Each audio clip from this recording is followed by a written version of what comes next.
Amici di TVM Palermo, canale 19 del digitale terrestre, da questa settimana nuovo orario per quanto riguarda penalty, siamo in onda alle 20:30. Il giovedì su questa frequenza parliamo soprattutto del campionato di promozione ma anche del campionato di prima categoria. Bentrovati naturalmente a tutti gli sportivi siciliani, vi voglio ricordare che questa puntata è anche visibile sulla pagina Facebook Penalty oppure sul canale YouTube Penalty Programma Sportivo, ma siamo in replica anche sempre sul canale 19 di TVM Palermo alle ore 14 di venerdì. Partiamo subito con i campionati, lo facciamo con il campionato di promozione, subito il girone A.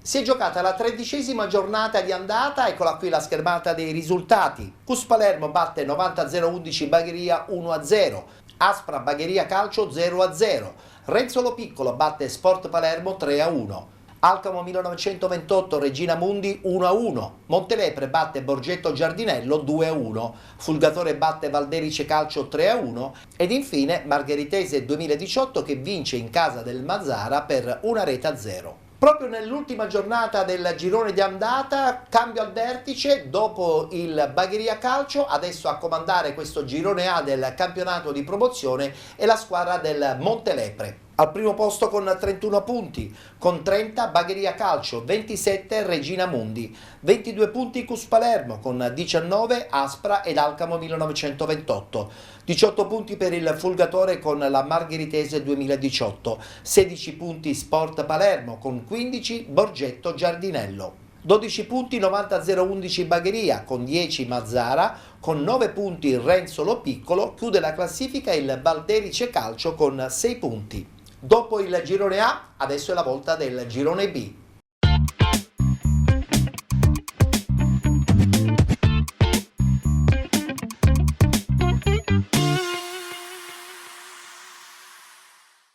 C'è la conferma ancora per il Messana 1966, anche se alle sue spalle non molla certamente il San Fratello Acquedolcese. Guardiamo i risultati delle partite che si sono disputate domenica. Atletico Messina, Città di Mistretta 3-3, Monforte San Giorgio batte Sant'Angiolese 1-0, Messana 1966 2, Città di Villafranca 0, Orlandina Calcio batte Promende 1-0, Aluntina Città di Galati 1-1, Nuova Rinascita Valdinisi 2-2.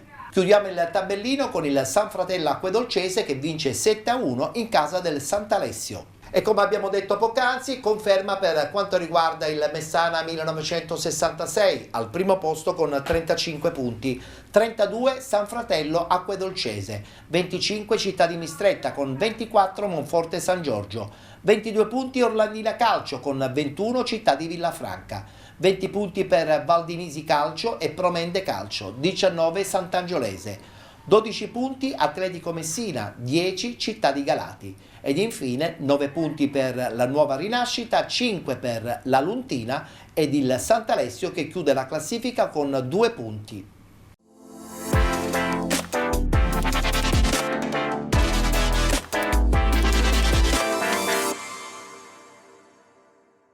Nemmeno al termine di un intero girone di andata l'Atletico Messina riesce a cancellare lo 0 nella casella delle vittorie casalinghe, eppure questa volta contro la terza forza del campionato, il Città di Mistretta, la formazione dello Stretto c'era andata vicino, chiudendo il primo tempo addirittura in vantaggio per 2-0. I locali approcciano bene la sfida e dopo aver fatto le prove del gol con Cuscinà, fermato dal decisivo intervento di Faillaci, l'Atletico passa al minuto 5 quando Signorino scarta Faillaci in uscita e di sinistro fa 1-0 per i suoi secondo centro in campionato. La squadra di Luca sembra incontenibile, mettendo in mostra anche un ottimo fraseggio che al decimo di gioco porta al raddoppio ancora Signorino, lesto a riprendere la prima respinta di Faillaci e fare centro al secondo tentativo col mancino per il gol che sembra di fatto chiudere già la contesa. Il Mistretta però non demorde e prova a ritornare in partita con il solito Salerno che prima costringe Previti alla parata su punizione e poi col sinistro dal limite dell'area centra il palo a portiere ormai battuto. Al 20° però l'Atletico rimane in 10 uomini, viene viene espulso Santamaria dal signor Vivacqua per fallo su Moisello. I locali comunque vanno vicini al tris con Briganti che da fuori sfiora il paro alla sinistra di Faillaci. Poi nel finale di frazione il Mistretta torna a spingere, ma le conclusioni di Lipari prima e Rinaldi subito dopo non sortiscono l'effetto sperato. I biancoazzurri insistono anche nella ripresa e dopo il colpo di testa in apertura che si perde alto non di molto, gli amastratini fanno centro al minuto 55 quando Salerno col mancino gira alle spalle di Previti, l'assist di Ducure, iniziando così la rimonta biancoazzurra. Rimonta che il Mistretta completa appena 9 minuti più tardi con il solito Salerno che stavolta di testa gira in rete il cross da destra di Atta per il gol del 2-2 che gli vale come 12° sigillo in campionato.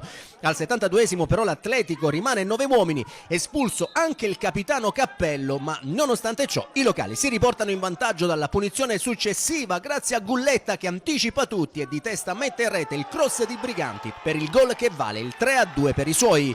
Al minuto 75 il Mistretta rimane in 10 uomini per l'espulsione di Giordano, ma i biancoazzurri non demordono e nel finale tentano l'assalto disperato. Così dopo il colpo di testa di Salerno salvato sulla linea da Bonsignore, quello successivo di Ducure che si perde di poco alto sulla traversa e la botta a volo di campo disinnescata da una super parata di Previti, il Mistretta rimette tutto in parità all'8° minuto dei 10 di recupero concessi dal fischietto di Agrigento, quando Bomber Salerno aggancia in aria il cross di Moisello e spedisce alle spalle di Previti, facendo così Atletico 3, Mistretta 3 e per Salerno è tripletta personale, 13ª rete in campionato. Il 3-3 finale consegna dunque all'Atletico il punto numero 12 in classifica, locali che rimangono a +4 sulla zona playout, mentre il Mistretta si porta a 25 punti e si conferma sul terzo gradino del podio.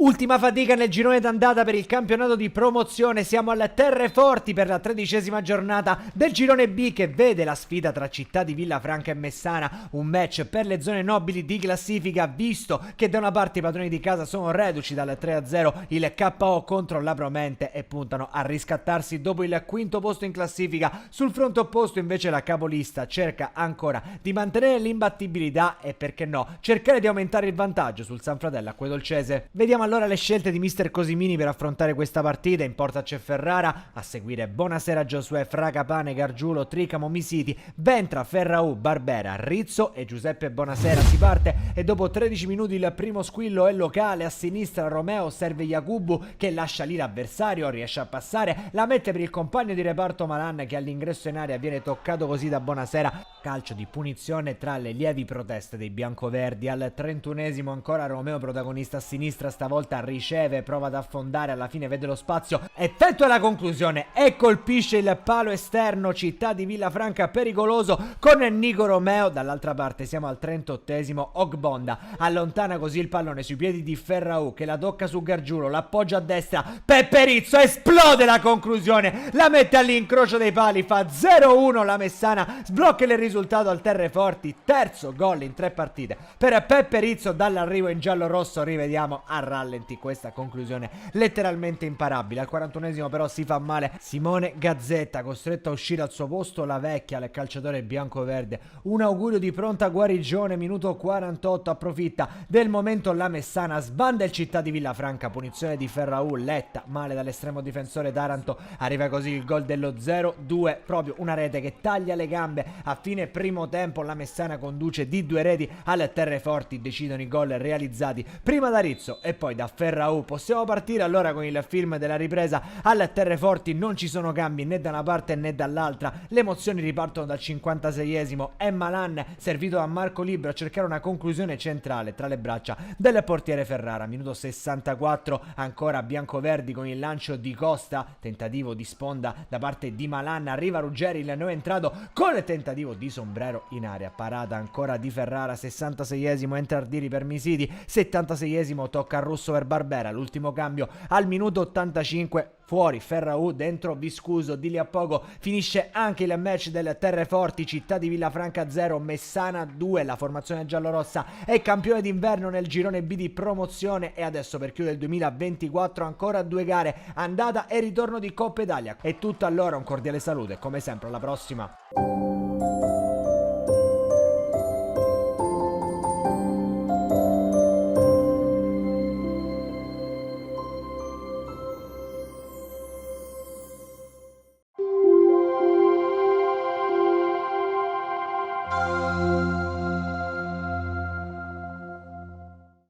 Il solito Roberto Assenzio regala al Monforte la sesta vittoria nelle ultime 8 gare giocate, 3 punti fondamentali che confermano i neroverdi di Cambria al quarto posto in classifica. Gara non facile per i locali, specialmente nel primo tempo, quando sono proprio gli ospiti a costruire 2 nitide occasioni da rete. Prima con Todaro che, servito in aria da Tranchita, sciupa il vantaggio calciando alto sulla traversa, e poi con Spinella che, ben servito in aria dallo stesso Todaro, centra in pieno il palo. Non sbaglia invece al minuto 30 Assenzio che, direttamente su calcio piazzato dalla sinistra, batte Caserta facendo così Monforte 1, Sant'Angiolese 0, e per l'esperto calciatore neroverde si tratta dell'8ª rete messa a segno nelle ultime 8 gare giocate. Nella ripresa la Sant'Angiolese prova comunque a recuperare lo svantaggio, ma al 52esimo rimane in 10 uomini per l'espulsione di Toto Lucca che si becca il secondo cartellino giallo dal signor Curò. Nonostante l'inferiorità numerica, i biancoazzurri avrebbero la chance per rimettere la sfida in parità. Spinella però calcia al lato l'ottimo lavoro di Tranchita.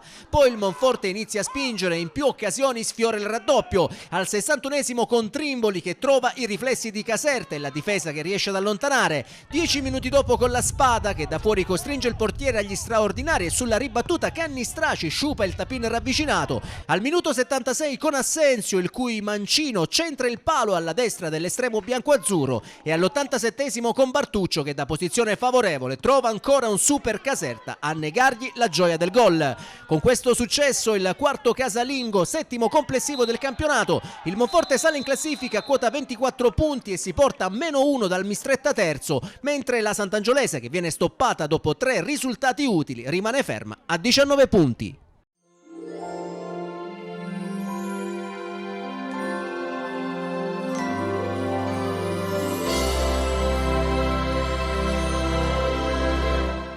Passiamo adesso ai risultati e alla classifica per quanto riguarda il girone C.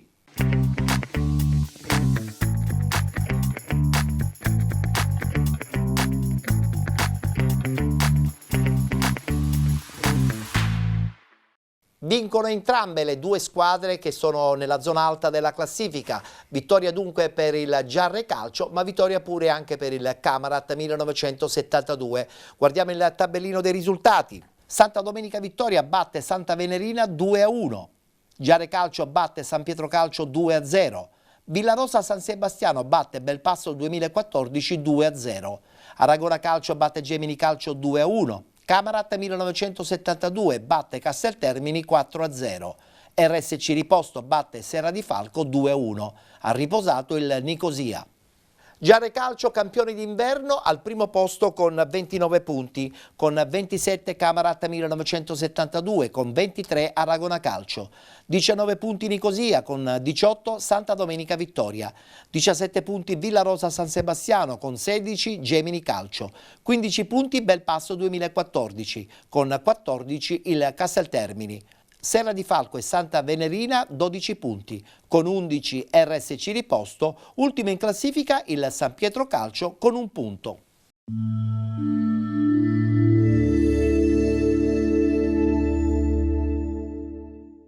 Puntare ai 3 punti per chiudere nel miglior modo possibile il girone d'andata. La 13ª giornata del girone C di promozione segna il classico giro di boa della stagione e il Camarat che ospita il Casteltermini al Vito Di Marco di Cammarata, padroni di casa reduci dall'amaro 0-0 di Belpasso e che hanno visto allontanarsi la vetta di 2 lunghezze. Sul fronte opposto gli ospiti cercano continuità di risultati dopo il successo per 2-1 sull'Aragona Calcio. È la prima sulla panchina del Camarat per Mister Sclafani. Vediamo allora la formazione che vede Tarantino, Sanè, Sclafani, Michele, Vizzini, Noto, Lupo, Baio, King, Marchica, Carioto e Marrone. Tutto pronto allora per il film del primo tempo. È una gara che si apre dopo 8 minuti di gioco per quanto riguarda le occasioni offensive. Il tentativo dalla destra è quello giusto del Camarat. Marrone cerca la coordinazione, sfera sull'esterno al 18esimo, rimessa laterale, cross di Sané, arriva lui, arriva Carioto a fare 1-0, solita zampata da bomber navigato, avanti padroni di casa sul Casteltermini, minuto 28, ancora protagonisti biancazzurri, stavolta è Mannone che si ritrova il pallone giusto per la chance offensiva e per la conclusione che viene respinta. La sfera rimane in zona offensiva dopo la combinazione con Carioto, è lo stesso attaccante che cerca di ribadire in rete. Alla fine Marrone conclude tra le braccia del portiere avversario Vincenzo Rocco. Al 39esimo calcio d'angolo sul primo palo, pallone deviato ma che termina alto. Finisce così il primo tempo, Camarat 1, Casteltermini 0. Decide il gol di Carioto realizzato al 18esimo. Tutto pronto invece per trasferirci col film della partita al secondo tempo, un secondo tempo che inizia subito con un episodio, calcio d'angolo Camarat all'indietro per Lupo che crossa, c'è una deviazione di un difensore nella propria porta, si gonfia la rete, 2-0 Camarat sul Casteltermini. Il gol però se lo prende tutto il capitano Vito Lupo, minuto 67, ancora in avanti il Camarat, stavolta con Marchica, tiro deviato, arriva una seconda conclusione da parte di Carioto che si perde di poco alta. Al 73esimo doppio cambio, dentro Serio e dentro anche Velardi, ne è arrivato in casa Camarat direttamente dal Gemini. 75esimo King brecca il possesso in mediana, supera un paio di avversari, riesce a farla arrivare a Serio, come sempre aggredisce l'area di rigore e poi se la porta sul sinistro. A quel punto la soluzione è sempre la stessa, pallone in rete, Jack Serio, 3-0 Camarat. Minuto 73, ancora una chance offensiva che viene creata dal pressing offensivo. Serio la mette dentro per Velardi che riesce a concludere col destro, a fare 4-0, a mandare i titoli di coda sulla partita ma soprattutto a esordire alla grande con la maglia del Camarat. L'ex Gemini fa subito gol, ancora i padroni di casa che cercano l'offensiva dalla destra, tentativo all'indietro, spara alto King. Un cordiale saluto allora e come sempre alla prossima.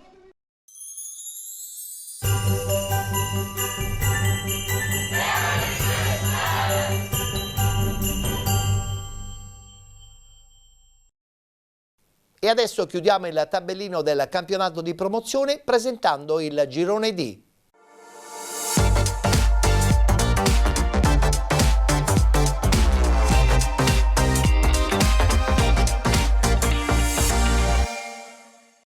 Ulteriore conferma per quanto riguarda il Niscemi Calcio, campioni d'inverno per quanto riguarda questo girone d'andata nel girone D. Guardiamo i risultati. Priolo FC batte Aci Bonaccorsi 3-0. Noto Calcio batte Atletico Megara 4-0. Gela batte Aci e Galatea 2-0. Niscemi FC batte Pro Ragusa 5-1. Aci Catena batte Santa Croce 4-1. Scicli batte Frigentini 5-0, pareggio tra Città di Canicattini e Gemini Cascordia. Continua a macinare punti il Niscemi al primo posto in questo girone D del campionato di promozione con 36 punti, con 28 Atletico Megara e Priolo FC, 23 punti Pro Ragusa, con 22 Gela, con 19 Aci Catena, 18 punti per il Noto, con 16 punti il Santa Croce, 14 punti per Scicli e Gemini Cascordia, 11 per Città di Canicattini e Frigentini. Penultima in classifica l'Aci Bonaccorsi con 10 punti. Chiude la classifica Aci Galatea con 9.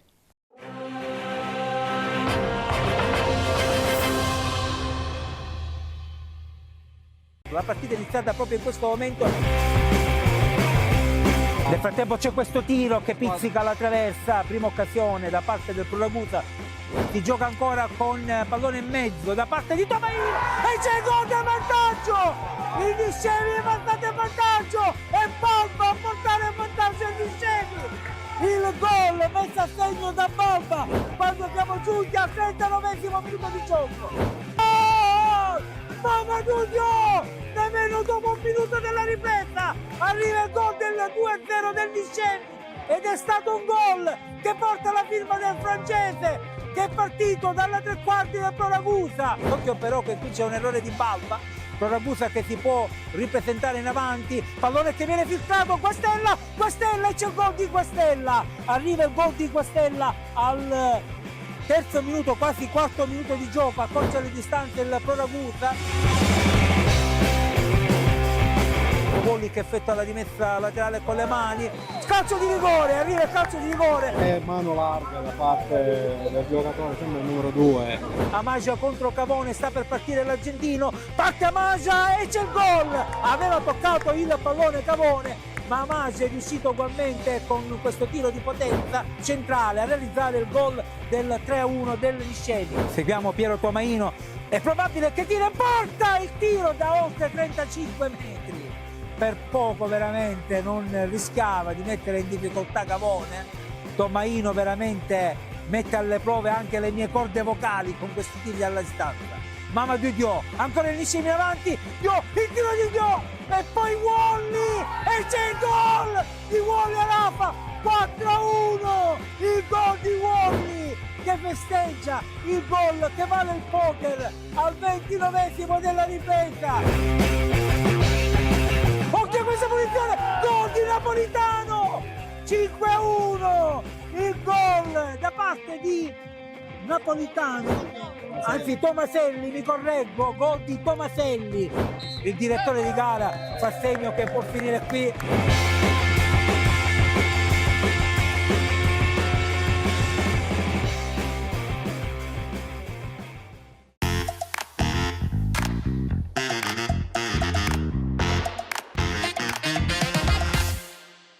Noi adesso pensiamo subito alla Coppa Italia che ci sarà domenica contro la Di Corgella, che è un altro obiettivo che siamo prefissati fin dall'inizio dell'anno e cercheremo sempre di dare il massimo. A +8 credo che non è un vantaggio importante, come abbiamo visto abbiamo avuto uno scivolone, gli altri hanno vinto ed eravamo a 5 punti. E dobbiamo stare sempre sul pezzo perché gli altri non mollano e dunque speriamo di continuare così. Abbiamo concluso in bellezza un girone d'andata fantastico, al di là delle nostre più rose aspettative. Ringraziamo il mister e lo staff, siamo felici come dirigenza, è felice la società, vedi l'ambiente, stanno ballando dentro gli spogliatoi, è per noi un sogno che speriamo che continui. Sicuramente sono felicissimo di essere in questa squadra, c'è un bellissimo gruppo pieno di bravi ragazzi e soprattutto ragazzi fortissimi, anche il mister molto veramente preparato. Comunque sono felicissimo, intanto ho fatto questo esordio, ora piano piano lavoriamo con umiltà per cercare sempre di migliorarci anche se stiamo andando bene. Io la società e tutta la squadra la chiamano una mission impossible perché l'anno scorso abbiamo vinto il campionato dopo 40 anni senza aiuto di nessuno, senza contributo di nessuno, abbiamo vinto la prima categoria, ora siamo campione d'inverno, speriamo con 8 punti di vantaggio, con 8 punti di vantaggio, speriamo che vinciamo e andiamo in eccellenza, perciò più di questo non possiamo fare.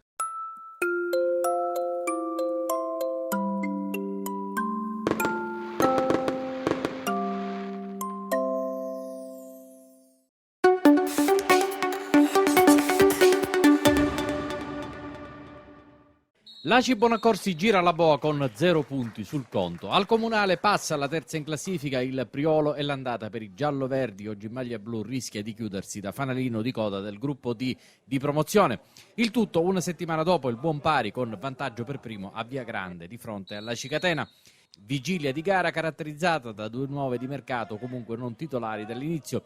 Danilo Genovese, ex Città di Belpasso, tra i pali e Raffaele Cerasuolo, attaccante ex Aci Catena. Cucuzza e Abramo invece le proposte del tecnico D'Antoni in formazione titolare per un avvio incoraggiante di partita. Sanné di sponda per Marino, neutralizzato di testa, poi divenuto suggerito da Sanné e Scorciapino, quindi una palla persa da quest'ultimo e la partita che cambia decisamente direzione con la fuga verso la porta di Pandolfo e un destro non certo irresistibile. 0-1 al 27esimo a cui fa seguito il mancato bis del Priolo, pallonetto millimetrico appena sopra la traversa, a cui fa seguito anche l'infortunio di Di Mauro che è costretto a lasciare alla mezz'ora il campo per Mirabella in un cambio tutto tra difensori. Si rivede in zona tiro Marino, ma la porta è molto lontana a fine primo tempo e gli ospiti ringraziano, specialmente in occasione dello 0-2 del minuto 45, altra diga sulla tre quarti retta dal Priolo, stavolta su Abramo, e altra cavalcata verso la porta di casa che stavolta è Magnano a concludere felicemente. Al cambiocampo un tiro di Maesano su assist di Abramo, troppo poco per invertire il trend da parte dell'Aci Bonaccorsi. Gli ingressi di Conti e Cerasuolo stanno a significare invece il tutto per tutto in una ripresa che fa calare il sipario con largo anticipo al 22esimo.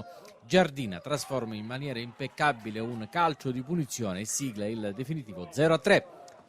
Un mese di pausa adesso per lavorare sodo e iniziare la sospirata risalita verso qualcosa di concreto e meno sofferente. Dal 4 gennaio, giorno del ritorno in campo del campionato con la prima di ritorno, la sfida che vedrà contrapposto l'Aci Bonaccorsi allo Scordia sarà da considerare la prima di una serie di puntate di certo più felici rispetto a quelle appena lasciate alle spalle da settembre ad oggi.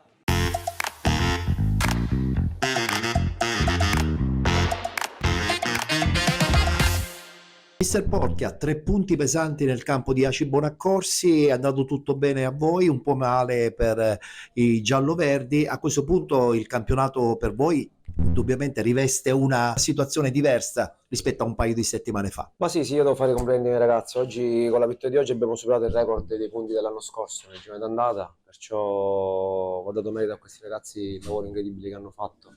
Veniamo alla quinta, mi pare che è il quinto risultato utile consecutivo, la quinta vittoria di fila. Perciò non posso essere che molto soddisfatto, perché venite qui e vincete 3-0, sfido chiunque.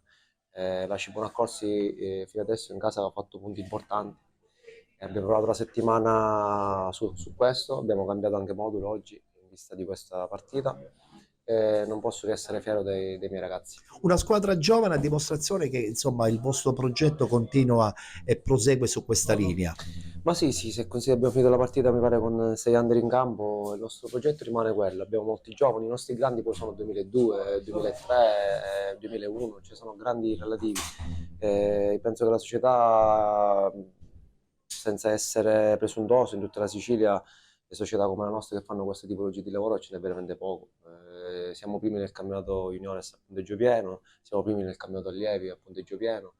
Perciò insomma si sta lavorando nonostante il Priolo non abbia casa perché non abbiamo campo, facciamo un lavoro certosino, la società fa un lavoro certosino, il mio staff fa un lavoro importante, devo dire solo grazie a tutti quelli che collaborano con me per l'aiuto che mi danno e niente, sono molto soddisfatto, siamo sulla strada giusta. Mi piace molto cambiare formazione, spesso e volentieri se vedete le formazioni non sono mai gli stessi 11. Per dire oggi Carastro che l'anno scorso la partita prima ha fatto 90 minuti, oggi non ha giocato, perché li voglio tutti così, li voglio tutti pronti, devono essere tutti sul vivo del campionato. Ora per noi il campionato non si ferma perché ora subito abbiamo la Coppa ed è per noi un passo importante, vogliamo andare avanti. Il risultato a favore del Noto nei confronti del Megara vi proietta ancora di più nella zona alta della classifica. È un Priolo che vuole i playoff a tutti sì, noi effetti? siamo in linea con il programma che ci siamo prefissati. L'anno scorso era la salvezza e abbiamo fatto i playoff dei terzi, abbiamo fatto la finale. Quest'anno abbiamo alzato il tiro, abbiamo puntato ai playoff, perciò siamo in linea piena con i programmi che ci eravamo fatti. Addirittura migliorando quelli che erano i punti dell'andata dell'anno scorso, il che era impensabile all'inizio stagione. Perciò sono veramente molto soddisfatto. Con la sconfitta del Megara abbiamo guardato il secondo posto a pari punti col Megara. Siamo lì, ce la giocheremo fino alla fine senza pressioni, senza senza alcun modo sviare sul nostro progetto, che è quello di valorizzare i ragazzi il più possibile. Il Niscemi lo lasciate correre? Il Niscemi è una squadra importante, costruita per vincere. Se farà qualche passo falso noi saremo pronti ad approfittarne, cercare di approfittarne, però ripeto, la corsa nostra è su noi stessi, dobbiamo cercare di vincere tutte le partite da qui a fine campionato, poi vedremo. Il nostro progetto è fare i playoff, di conseguenza tutto quello che viene ce lo prendiamo.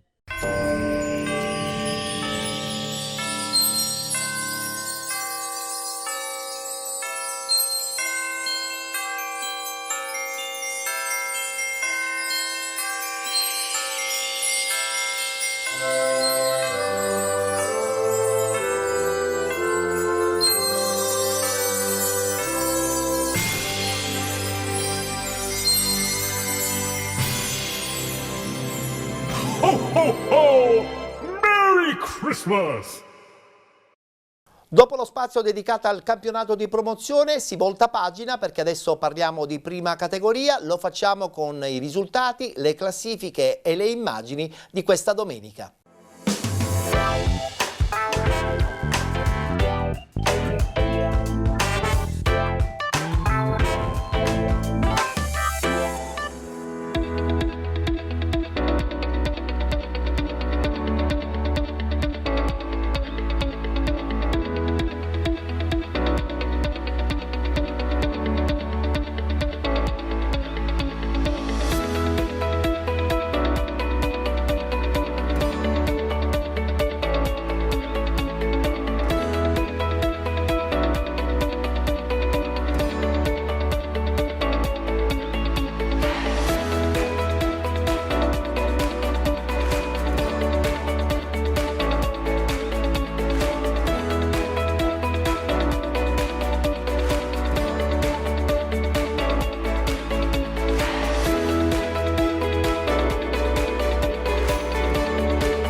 Oggi abbiamo fatto una buona partita, un buon primo tempo, l'approccio giusto, abbiamo macinato, abbiamo creato occasioni, abbiamo chiuso il primo tempo sul 2-0, poi l'approccio al secondo tempo è stato un po' più leggero, dico ci può stare, non deve succedere ma dico è una cosa che ci può stare nel calcio, poi comunque abbiamo ripreso tranquillamente le redini della partita, dico non c'è stata oggi partita da un punto di vista diciamo, del risultato. Sì. Ma lo sapevamo, già avevamo avuto una brutta esperienza con il Gescale che abbiamo sottovalutato l'avversario quando avevamo parlato in settimana e prima della partita che comunque ci saremmo trovati davanti a una buona squadra, così come la Peloro è una squadra che gioca a calcio, prova a giocare, quindi qualità ne ha tanta, quindi serviva un buon Casalvecchio, un ottimo Casalvecchio per uscire oggi a portare a casa i 3 punti. Sì, sicuramente. Avevamo preparato la partita, sapevamo le qualità dell'avversario, avevamo preparato la partita cercando di aspettarle un attimo e chiudere di più gli spazi.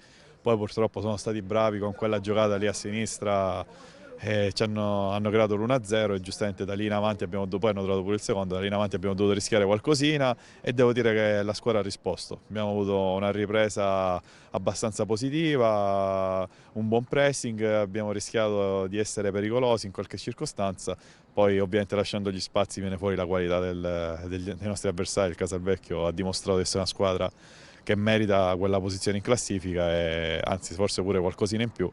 E hanno chiuso la partita. Questo è un campionato dove tante squadre hanno questa esperienza, noi la stiamo facendo purtroppo a discapito dei risultati. È l'ennesima partita dove addirittura con un risultato abbastanza pesante ce ne andiamo a casa con una discreta prestazione, però i risultati iniziano a incidono perché poi i punti in classifica mancano.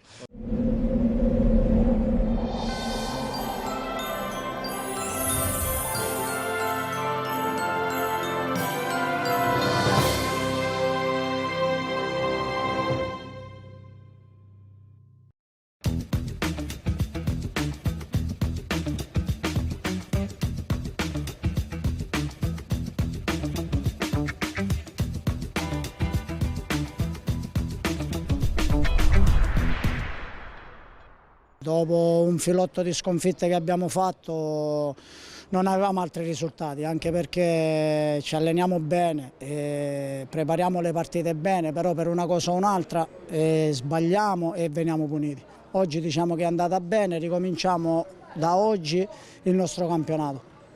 Noi sappiamo che se noi perdevamo questa partita era peggio per noi, quindi io ho dato tutto per segnare. Ecco. Il mister in questi momenti ci ha tenuti tutti uniti, ha cercato di lasciarci più tranquilli possibile, perché alla fine il lavoro alla lunga paga e come dicevo prima noi ci alleniamo bene, lavoriamo bene, quindi prima o dopo il risultato doveva venire. Per ora non mi sono trovato ancora, però ci vuole un pochino di tempo, però ho fatto almeno 5 partite che non ho giocato, quindi ci vuole un pochino di tempo per rimettere in piedi. Ora è difficile dire perché la distanza dai playoff è tanta, però sicuramente daremo il massimo per cercare di arrivare il più in alto possibile.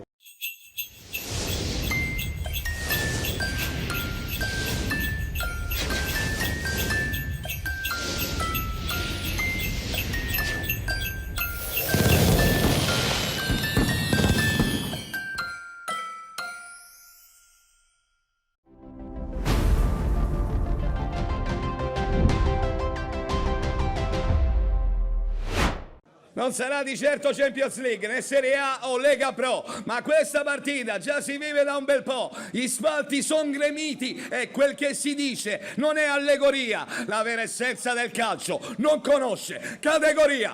Tutto pronto per l'inizio della sfida. Partiti! C'è Giordano che batte in fretta. Durante in area di rigore la mette in mezzo. Grande chiusura da parte di Brancato. Volevano il calcio d'angolo. Ripartenza, roll, sposta il pallone per De Marco che cerca e trova Buda, avanza Buda, sulla sinistra c'è il movimento di roll, lo serve, roll col destro, giro alto sulla traversa, inizio scoppiettate, calcio di punizione, c'è Giordano che andrà a battere da sinistra, movimento in aria sul primo palo, rotella, anticipa tutti, batte Raimondi e porta in vantaggio il Torregrotta, ci pensa il numero 9, ci pensa Lio Rotella, la capolista è avanti 1-0. Attenzione, roll in aria, destro, forse c'è un fallo di mano, l'arbitro lascia continuare, allora Brancato da fuori, Foti in 2 tempi sulla conclusione velenosa. Buda anticipa secco l'avversario, De Marco apre sulla destra, Mormino in aria, lo mette in mezzo, non ci arriva Buda di pochissimo, Matai d'esperienza in qualche modo evita l'intervento del 10. Pallone che viene rilanciato nella zona però di Gentilesca che ripropone sul roll, forse c'è un tocco con la mano, si continua, Mormino, controllo, destro improvviso sul primo palo, calcio d'angolo. Rotella ispiratissimo, tocco per Muro, 1-2, Muro in campo aperto, è solo, entra in aria, sinistro, alto, sulla traversa, occasione colossale. Pallone lungo linea, anticipo da parte di Dondis che alza la testa, cerca l'imbucata, trovato Buda, sinistra deviato, rete! Ha pareggiato in Riviera, ci pensa il 10, ci pensa Peppe Buda, 1-1 nelle partite che contano, i giocatori importanti non si fanno attendere. Lancio lungo, pallone interessante nella zona di De Marco, a vuoto Matai, De Marco è scappato via, entra in aria, sinistro, Foti in qualche modo allontana.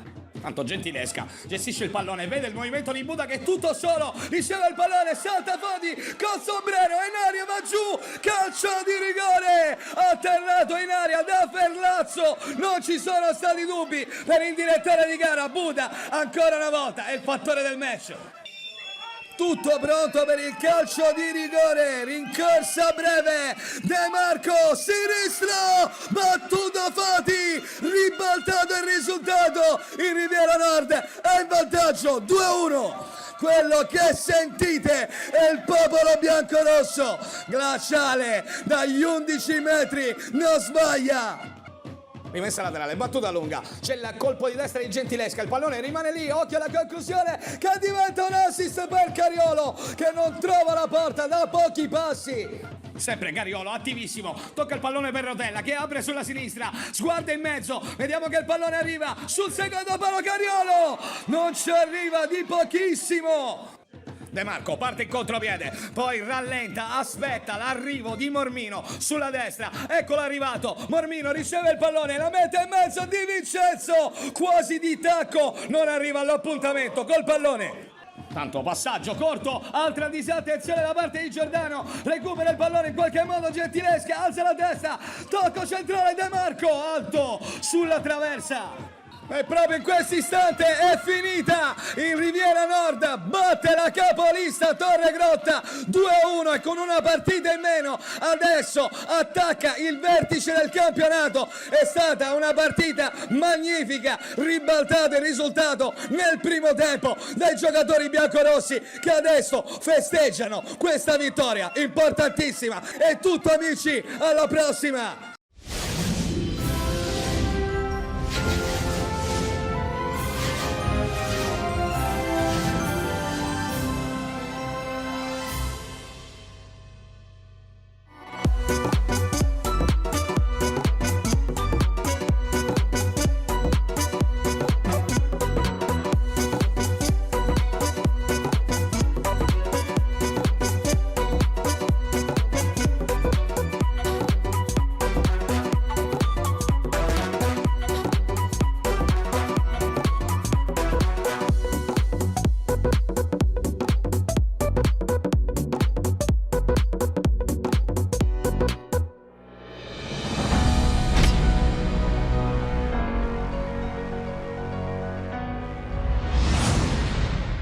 Oggi abbiamo conquistato questa vittoria che è stata veramente importante per la nostra classifica e per il campionato che stiamo affrontando e per le partite che verranno.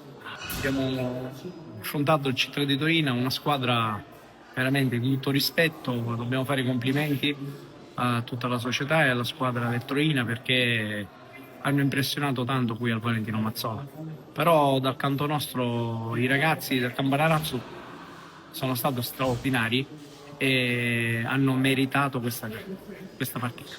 Ma sicuramente torneremo con lo spirito giusto, che è quello di affrontare ogni partita, che deve essere una battaglia, ogni partita ha la sua storia e noi cercheremo di portarla sempre a favore nostro.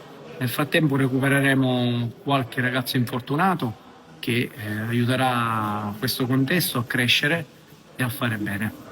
Diciamo che oggi la partita sapevamo che era una partita difficile, oggi giorno queste squadre sono tutte attrezzate per fare bene e si deve lottare partita per partita, anche oggi è stato così, abbiamo trovato un gol bellissimo direi di Kevin.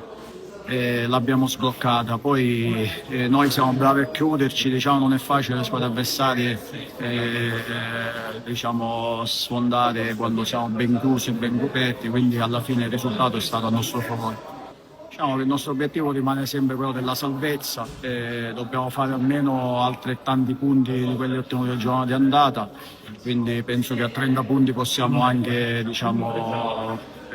considerare concluso il nostro obiettivo e ci sarà da battagliare, tutte le squadre sono rinforzate, quindi dobbiamo fare anche un po' di stringerci ancora un po' di più perché abbiamo questo problema del campo e devo sottolinearlo, ci alleniamo 50 minuti a giornata in un campo a metà campo, quindi stiamo cercando di superare anche questa difficoltà nella speranza che qualcuno capisca che tutti siamo importanti, che gioca a calcio a prescindere dalla categoria siamo tutti importanti.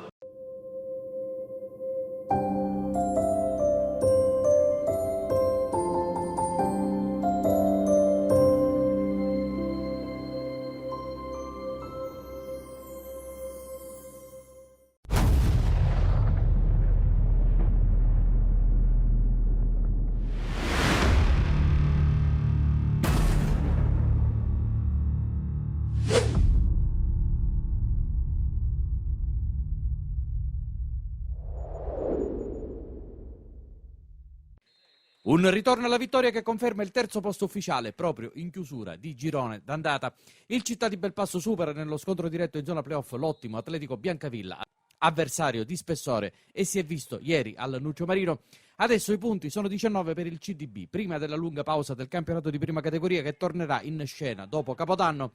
Quasi tutti in campo i nuovi innesti che hanno arricchito la rosa allenata da Angelo Spina nell'ultimo periodo. Il ritorno di Marco Piana sulla sinistra di centrocampo, affiancato da Diego Giuffrida in mezzo, e in avanti Salvo Musumeci, mentre spazio dalla panchina nella ripresa avrà un altro attaccante, Alessandro Spinale, autore di uno dei 3 centri realizzati nel KO per 5-3 dello scorso turno a San Gregorio. Per la cronaca si è aggiunta la doppietta di Cenzabella a queste marcature. Atletico per primo pericoloso, Nocilla bravo a mantenere la porta inviolata su Nicolosi, quindi Spina costretto subito al cambio dalla panchina, si infortuna Patanè e va dentro Papale. A metà tempo gol annullato per fuorigioco millimetrico all'Opresti su calcio di punizione di Mondello, anche se resta il dubbio se ci sia o meno un tocco. Poi prove generali di vantaggio sull'asse, Cenzabella Longo, pallonetto fuori misura e conclusione rasoterra da vicino neutralizzata. Si rimane sullo 0-0 al San Gaetano. Al 35esimo, una delle chiavi di questa partita, Giuffrida, pallone respinto che viene ripreso da Mondello, filtro delizioso dalle parti di Arturo Cenzabella, che altrettanto deliziosamente batte in uscita il portiere ospite e porta avanti il Città di Belpasso 1-0 per Cenzabella. Magic moment non solo per gli assist ma anche per i gol, considerando che adesso sono 8 i centri in stagione per lui. Nella ripresa l'Atletico Biancavilla vicino al pareggio, altro intervento più da vetrina rispetto a prima da parte di Nocilla, porta anche qui blindata su questo colpo di testa così. 15 minuti sul cronometro, Caruso esce bene dalla propria metà campo, scarico sull'Opresti, lancio appuntato per lo scatto di Peppe Longo che imita l'autore dell'1-0 specularmente, quindi nella porta lato nord, e segna un gol da applausi che vale il raddoppio del CDB all'ora di gioco. 2-0 dunque per il centravanti. Non è finita qui. Dopo questo assist e il 3-0 sfiorato da Cenzabella, ma anche questo destro potente di Lopresti che viene respinto, a 5 dalla fine Piana parte da dietro ottimamente, scarica su Vittorio, uno dei subentrati al pari di Spinale e Papale come detto, ma anche di Nicosia Strano. Triangolo con Giuffrida che consente di conquistare metri, ultimo passaggio per il centravanti del Città di Belpasso ed il 3-0 è servito per Longo e il gol numero 6 in stagione. Non poteva esserci miglior chiusura d'anno e miglior augurio di buone feste in casa Città di Belpasso, pronto a questo punto a darsi l'arrivederci al 4 gennaio 2025, ancora in casa ospitando il Truina per la prima giornata di ritorno.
Con lo spazio dedicato al campionato di prima categoria chiudiamo qui la puntata odierna di Penalty. Vi ricordo che da questa settimana siamo in onda a partire dalle 20:30 sul canale 19 di TVM Palermo. Grazie per essere stati con noi, ci vediamo la settimana prossima, mercoledì 15:20 sul canale 15 del digitale terrestre di 7 Gold con una nuova puntata di Penalty.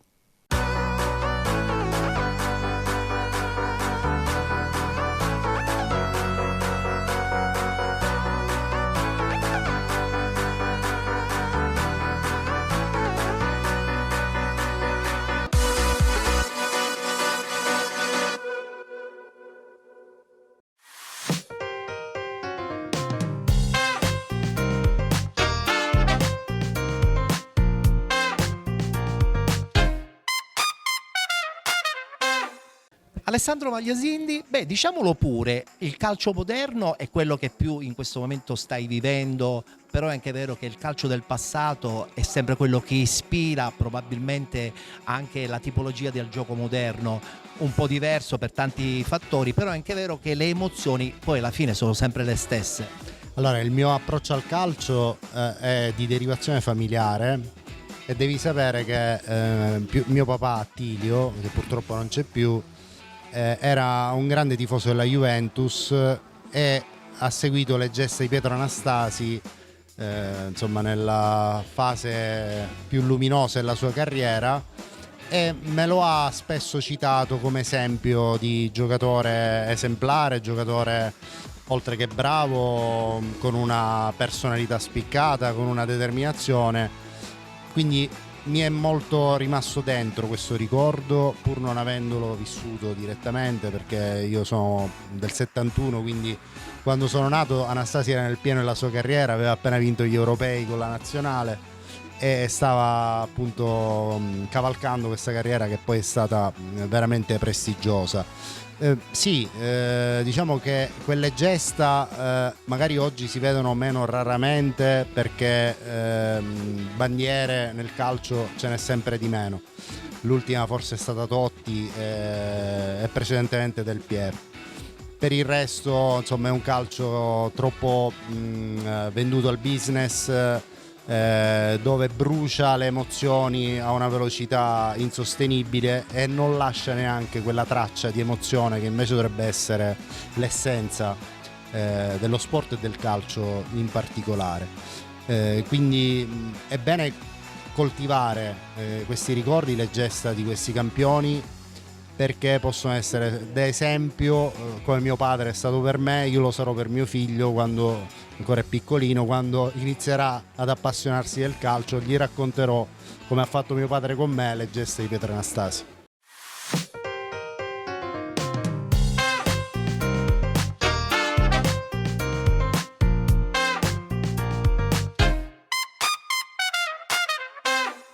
Terza edizione del premio giornalistico regionale Pietro Anastasi. Siamo contenti di averla qui con noi, perché lei è l'immagine di una Catania meravigliosa, una Catania che ormai purtroppo secondo me non c'è più, ma mi auguro che sia una Catania che possa pensare anche a Pietro Anastasi, perché è doveroso quantomeno dedicare una via, dedicare una piazza, una statua. Credo che insomma un premio di questo genere può in un certo senso veicolare tutto questo. Noi catanesi, noi siciliani e non solo, abbiamo il dovere di ricordare, prima ancora che un grande sportivo, una grande persona. Io sono orgoglioso di aver avuto il piacere di conoscerlo quando era ragazzino, ho avuto il piacere di vedere che tempra d'uomo è rimasto, uno che aveva avuto successi incredibili, non si era mai montato la testa. Lui è stato l'orgoglio di Catania. Petru Turcu, Pietro Anastasi, da grande giocatore della Massimiliana, scatta addirittura, poi della Juventus, poi dell'Inter, della Nazionale, è rimasto sempre un esempio per tutti noi e noi abbiamo il dovere di ricordarlo. Io ho lanciato ufficialmente la proposta di dedicargli e intitolargli un grande vero impianto sportivo o una piazza o una strada della città, perché Pietro Anastasi è un simbolo della Sicilia per bene, non di quella Sicilia che qualche volta si fa conoscere per cose che non funzionano, ma perché è rimasto sino all'ultimo una gran bella persona e un grandissimo esempio per tutti noi. Forza Pietro, vivi nel nostro cuore.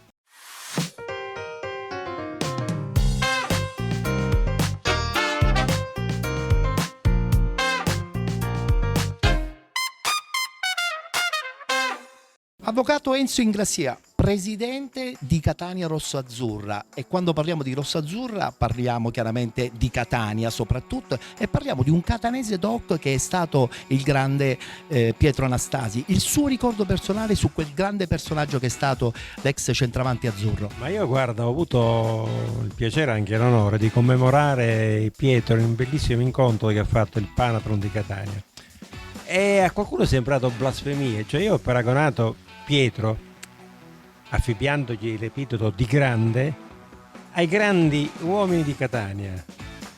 perché si è grande non soltanto nella letteratura, nell'arte, nella musica.